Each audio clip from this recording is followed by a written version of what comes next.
जय माता दी मित्रों।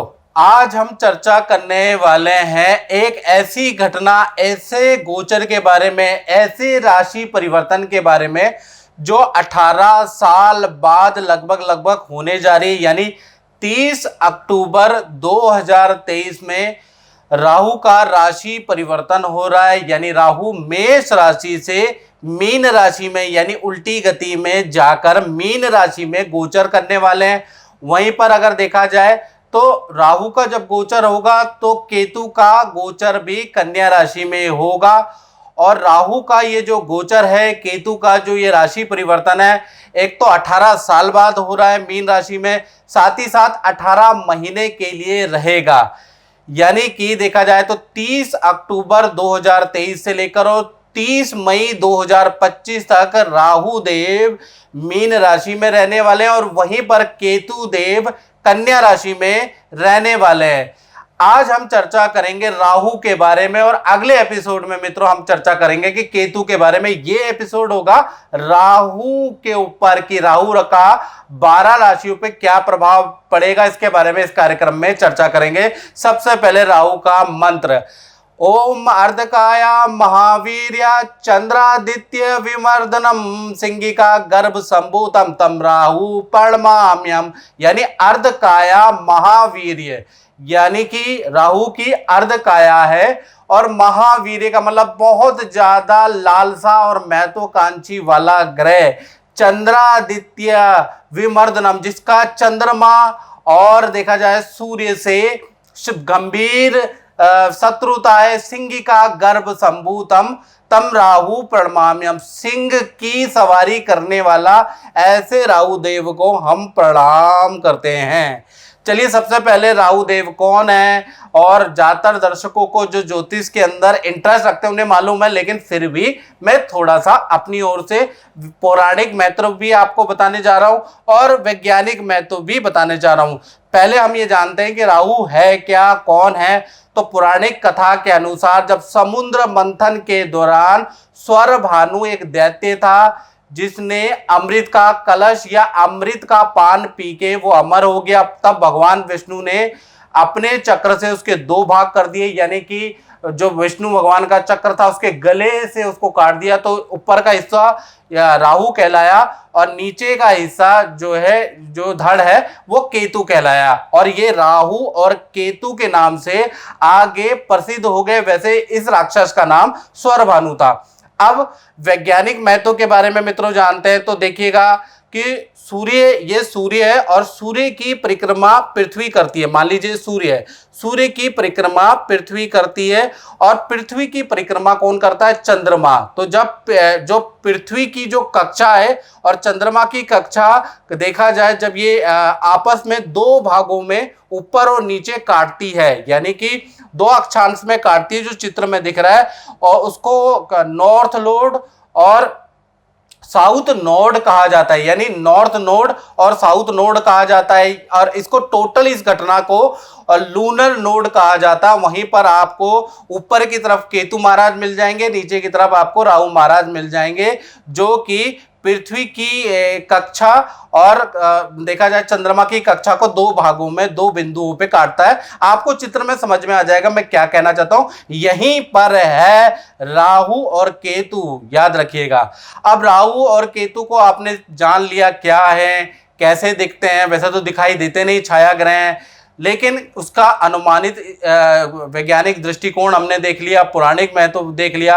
अब राहु केतु के कुछ रोचक तथ्य मैं बताने जा रहा हूं जो कि आपको बड़ा हैरान करने वाला है। पहला मित्रों, राहु और केतु की कोई अपनी राशि नहीं है। यानी कि अभी तक, यानी कि इस वीडियो 2023 तक और जब से राहु केतु का सर कटा है तब से अभी तक विद्वानों के बहुत अलग अलग मत है। मतलब राहु केतु में जितना कंफ्यूजन है ना मित्रों, उतना कंफ्यूजन किसी में नहीं है। कोई ये मानता है कि मिथुन राशि राहु की उच्च राशि होती है, कोई मानता है कि धनु राशि राहु की उच्च राशि होती है। इसी प्रकार से केतु में अलग अलग कंफ्यूजन है, कौन मित्र है कौन शत्रु है, लोग अलग अलग तरीके से अलग अलग विद्वान डिस्क्राइब करते हैं, बिल्कुल कंफ्यूजन है इसमें। साथ ही साथ सबसे बड़ी इंटरेस्टिंग बात मैं आपको बताऊं, राहु केतु एक ही शरीर से उत्पन्न हुए हैं। यानी कि एक आत्मा दो जान है, लेकिन उसके बाद भी देखा जाए दोनों में भी आपस में शत्रुता है। यानी जब देवता का दर्जा दोनों को मिल गया, राहु को और केतु का, तो एक दूसरे से भी चिढ़ने लगे और एक दूसरे से भी शत्रुता इन्होंने कर ली, जैसे भाई भाई आपस में लड़ते हैं। इसी तरह से देखा जाए तो दूसरा इंटरेस्टिंग पॉइंट क्या है, राहु जिसकी कुंडली में प्रबल होता है ना, वो बहुत बड़ा कॉपी कैट होता है। अब कॉपी कैट का मतलब कि ऐसे व्यक्ति के अंदर चालाकी और देखिए चालाकी जन्मजात होती है। ऐसे लोग बहुत चालाकी करते हैं, बुद्धि से बहुत तेज होते हैं, साथ ही साथ किसी चीज की कॉपी करने में जैसे कहते हैं ना, जूते की कॉपी बना ली, सॉफ्टवेयर की कॉपी बना ली, उसकी नकल बना ली, कॉपी करने में बड़े एक्सपर्ट होते हैं, ओरिजिनल को भी मात देते हैं। जिनका राहु अच्छा होता है, याद रखिएगा स्टूडेंट, जिनका भी राहु अच्छा होता है तो कहीं ना कहीं केंद्र त्रिकोण में बैठा है, शनि की राशि, बुध की राशि, शुक्र की राशि में बैठा है, तो मान के चलिए ऐसे लोग कॉपीकेट बड़ी जल्दी कर लेते हैं। किसी की लाइफस्टाइल को फॉलो करना, कोई टेक्नोलॉजी की कॉपी करना बहुत अच्छा कर लेते हैं और सक्सेसफुल हो जाते हैं। साथ ही साथ केतु के बारे में बात करें तो केतु जो ग्रह है वो इंट्यूशन वाला होता है। यानी केतु जिसका भी स्ट्रांग होता है, और केतु किन राशियों में स्ट्रांग होता है ये बड़ा कंफ्यूजन है। केतु अधिकतर मित्रों जो राशियां हैं बुध की, गुरु की, शुक्र की राशियों के अंदर स्ट्रांग होता है। याद रखिएगा, बुध की राशि, गुरु की राशि, शुक्र की राशि में स्ट्रांग माना जाता है केतु को। तो यहां पर केतु अगर होंगे तो आपकी कुंडली में और केंद्र त्रिकोण में होंगे तो केतु आपका अच्छा है, आपके अंदर इंट्यूशन पावर हो जाएगी। यानी आपको एक अनुभव पता चलेगा कि आगे क्या होने वाला है, 10 साल बाद टेक्नोलॉजी कहाँ जाएगी, आपको बुरे और अच्छे की इंट्यूशन आने लगेगी, आपके अंदर इंट्यूटिव पावर आ जाएगी, जिसके कारण आप जो है अपने भविष्य को अच्छा बना सकते हैं। तो राहु और केतु दोनों अगर अच्छे हो जाते हैं तो कहीं ना कहीं एक में चालाकी बहुत अच्छी मिलती है और एक में इंट्यूटिव पावर ज्यादा मिलती है। साथ ही साथ एक और इंटरेस्टिंग पॉइंट बताता हूं, राहु केतु हमेशा वक्री होते हैं, यानी कि हमेशा उल्टे ही चलते हैं, लेकिन इनकी दृष्टि सीधी होती है। याद रखिएगा, इनकी जो दृष्टि होती है कुछ विद्वानों के अनुसार 5वीं, 7वीं और 9वीं दृष्टि होती है। याद रखिएगा, और विज्ञानों को मतलब विद्वानों के अलग अलग मत भी हैं राहु को लेकर। कोई 5वीं, 9वीं और 7वीं दृष्टि मानता है, कोई कहता है कि इनकी जब कोई राशि ही नहीं है तो इनकी दृष्टि का कोई महत्व नहीं है, लेकिन मैंने खुद अनुभव में देखा कि इनकी दृष्टि का महत्व होता है।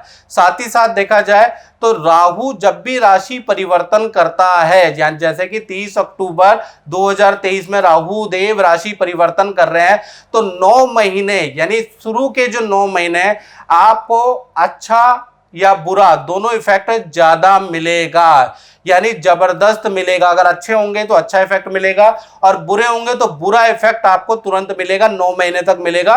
फिर अंतिम के जो 9 महीने वो कहीं ना कहीं नॉर्मल होते हैं, यानी कि 9 महीने ज्यादा इसका अच्छा या बुरा इफेक्ट मिलता है। अब बात करते हैं कुंभ राशि की। तो कुंभ राशि पे जो राहु का राशि परिवर्तन हो रहा है, यानी 30 अक्टूबर 2023 से लेकर और 18 महीने देखा जाए ये परिवर्तन रहेगा। यानी देखा जाए तो आपकी कुंडली में ये कुंभ राशि की कुंडली आपके द्वितीय भाव में ये गोचर होने वाला और 18 महीने रह सकता है। यानी कि लमसम देखा जाए तो 30 अक्टूबर 2023 से और 30 मई 2025 तक ये गोचर रहेगा। तो राहु द्वितीय में, द्वितीय वाणी का स्थान होता है, तो राहु कुंभ राशि वालों को झूठ बोलने में देखा जाए तो विवश कर देगा। राहु का यहां पर गोचर देखा जाए तो अच्छा बुरा दोनों तरह का कुंभ राशि को रिजल्ट देगा, यानी अच्छा भी देगा बुरा भी देगा। तो पहला तो ये कि आपकी वाणी में बैठा है तो आप झूठ बोलने लगेंगे, आप थोड़े सेल्फिश हो जाने वाले, मतलबी हो जाने वाले, अपना काम निकलवाने वाले हैं, ऐसा आपका अब नेचर हो जाने वाला 18 महीने के लिए एटलीस्ट। देखिए सबसे पहले हम अच्छे असर की बात कर लेते हैं राहु के। तो अच्छा असर ये होगा कि आप जो भी इन्वेस्टमेंट कर रहे हैं या करेंगे, चाहे सोने पे, शेयर पे और स्टॉक के अंदर, कुछ ऐसी एडवाइसें आपको मिलेंगी जिससे आप जो इन्वेस्टमेंट करेंगे उसमें आपको रातों रात कहते हैं कि बहुत अच्छा फायदा मिलेगा, यानी कि बहुत अच्छा आपको धन लाभ मिलने वाला है। और जान पहचान से कोई ऐसा कॉन्ट्रैक्ट, कोई क्लाइंट से ऐसा धन का कॉन्ट्रैक्ट मिलने वाला है जिससे कि आपकी धन की स्थिति 18 महीने में बहुत अच्छी होगी। साथ ही साथ देखा जाए आप झूठ का सहारा लेने वाले हैं, यानी कि काफी ज्यादा राहु आपसे झूठ बुलवाने वाला है। साथ ही साथ आप जो है ब्रांडेड वस्तुओं का दिखावा करेंगे, जबरदस्त सोने की चेनें पहनेंगे, मतलब जबरदस्त आप वाहन पे दिखावा करेंगे, वाहन बड़ा खरीदेंगे, अच्छे वस्त्र पहनेंगे, ताकि इस दिखावे में, क्योंकि वो आप नहीं करेंगे, राहु आपके ऊपर आपकी बुद्धि आपके दिमाग पे आएगा, तो आप दिखावे करने वाले हो जाएंगे। ब्रांडेड चीजों का शौक आपके अंदर, ब्रांडेड परफ्यूम का शौक आपके अंदर जागृत होगा, जिससे कि आप लोगों को इम्प्रेस करेंगे और अपने काम निकलवाएंगे और आपको गुप्त तरीके से धन भी प्राप्त होगा, याद रखिएगा। तो कुल मिला के राहु का ट्रांजिट यहां पर आपके धन को बढ़ाने वाला है। साथ ही साथ देखा जाए तो समाज में कहे जाने वाले बुरे काम से आपको बहुत लाभ होगा, यानी कि समाज में जो काम बुरे कहे जाते हैं उसका ऑफर आपको आ सकता है, वो काम करने के लिए आपको कहा जा सकता है और खूब धन लाभ आप ना चाहते हुए भी वो काम कुछ लोग कर सकते हैं और खूब धन लाभ यानी कि ऐसी इनकम प्राप्त करेंगे। साथ ही साथ देखा जाए राहु द्वितीय में जो बैठा है ना, वो आपसे धन संबंधी आपके इंस्टीट्यूट में घपलेबाजी आपसे ही कराएगा, याद रखिएगा। यानी कि आपकी तो जेब भरेगा लेकिन आपसे घपलेबाजी बहुत कराने वाला राहु, आपकी बुद्धि को हर लेगा और आपसे बहुत घपलेबाजी कराएगा, बहुत हेरा फेर बैलेंस शीट में, परचेज के अंदर आप करने वाले हैं, जिससे कि आपको धन का लाभ होगा। पकड़े नहीं जाएंगे लेकिन आपको धन का लाभ होगा। कारण क्या है कि राहु आपके द्वितीय में और राहु जो है इलीगल काम कराने में एक्सपर्ट है। समाज में जो काम बहिष्कृत होते हैं वो लोग करते हैं, जैसे शराब का काम हो गया या इस तरह के जो काम होते हैं, सड़ाने गड़ाने, केमिकल का काम, कोयले का काम, मतलब कुछ ऐसे काम होते हैं जो समाज में बहुत अच्छे नहीं माने जाते, उससे आपको अच्छी इनकम प्राप्त होगी, याद रखिएगा। और साथ ही साथ जो कुंभ राशि वाले नौकरी कर रहे हैं, तो नौकरी और करियर में दूसरे का प्रमोशन या दूसरे का काम आपको दे दिया जाएगा, यानी कि इसमें पद प्रमोशन तो होगा लेकिन दूसरे के बाटे का, दूसरे के हिस्से का आपको मिलेगा, याद रखिएगा। ऐसा योग नजर आ रहा है, यानी कि आप नौकरी में कुछ ऐसा षड्यंत्र करने वाले हैं जिससे कि दूसरे की छुट्टी हो जाएगी। दूसरे जो आपके कामों में टांग अड़ा रहे हैं, आप कुछ ऐसा जाल बुनने वाले हैं, ऐसा चालाकी करने वाले हैं, क्योंकि राहु षड्यंत्रकारी भी होता है, जाल भी बुनता है राहु। तो राहु द्वितीय में बुद्धिवाणी में आ गया है तो आपको बड़ा तेज करेगा। आप अपने विरोधियों का के छक्के छुड़ाने वाले, ये कहावत होती है ना, यानी विरोधी आपके परास्त होने वाले हैं। साथ ही साथ देखा जाए तो राहु आपको जमीन से जुड़ा घड़ा धन भी देगा। अब घड़ा धन का मतलब क्या होता है कि आपकी जो आपने जमीन खरीदी है वो इन 18 महीने के अंदर बहुत अच्छी प्राइस आपको उसकी मिलेगी। अचानक से वहां कोई प्रोजेक्ट आ सकता है, सरकार उसको एक्वायर कर सकती है, जिससे कि आपको अच्छा लाभ प्राप्त होगा, यानी कि जमीन से आपको बहुत अच्छा लाभ प्राप्त होगा। या पैतृक जमीन का कोई डिस्ट्रीब्यूट चल रहा है तो पैतृक जमीन आपको मिल जाएगी। साथ ही साथ राहु का बुरा प्रभाव देखा जाए तो घर परिवार के अंदर कलेश बढ़ जाएगा, यानी कि घर के अंदर अशांति बहुत ज्यादा रहेगी। साथ ही साथ कोई सदस्य रूठ कर या विद्या करियर के लिए परिवार से दूर जाने के योग नजर आ रहे हैं, यानी कि या तो झगड़ के जा सकता है या फिर जिद में जा सकता है। कोई आपका परिवार का सदस्य आपसे दूर जा सकता है 18 महीने में, ऐसा योग नजर आ रहा है। साथ ही साथ देखा जाए राहु आपके दीन ईमान को बेच देगा, यानी आपको बेच के, आपके ईगो को बेच के, आपकी ईमानदारी को बेच के आपको खूब तरक्की और खूब धन देने वाला है। डिपेंड करता है, आप कसौटी आपकी है कि आप अपनी ईमानदारी के साथ रहेंगे या आप भी वक्त के साथ ही चलेंगे, याद रखिएगा। तो ये जो चीज है वो वक्त में देखी जाएगी, क्योंकि देखा जाए तो राहु जो द्वितीय भाव में बैठा है तो आपका जो ईगो है, आपका जो एटीट्यूड है,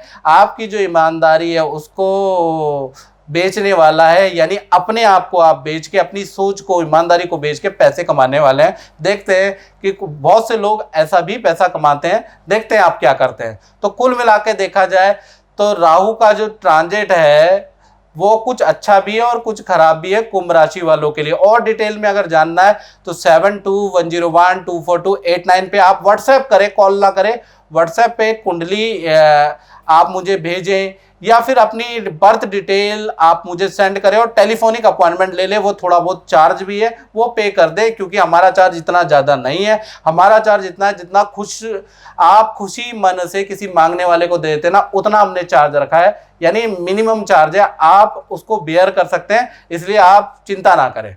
तो मित्रों, इस कार्यक्रम में हमने चर्चा करी कुंभ राशि पे राहु ट्रांजिट का क्या प्रभाव पड़ेगा। अगली वीडियो केतु ट्रांजिट पे आएगी, थोड़ा रुक के आएगी लेकिन आएगी जरूर। तो मित्रों, इस कार्यक्रम में बस इतना ही, मुझे दीजिए इजाजत। जय माता दी। मेरा नाम समीर आर्या है, मैं तंजानिया का रहने वाला हूँ।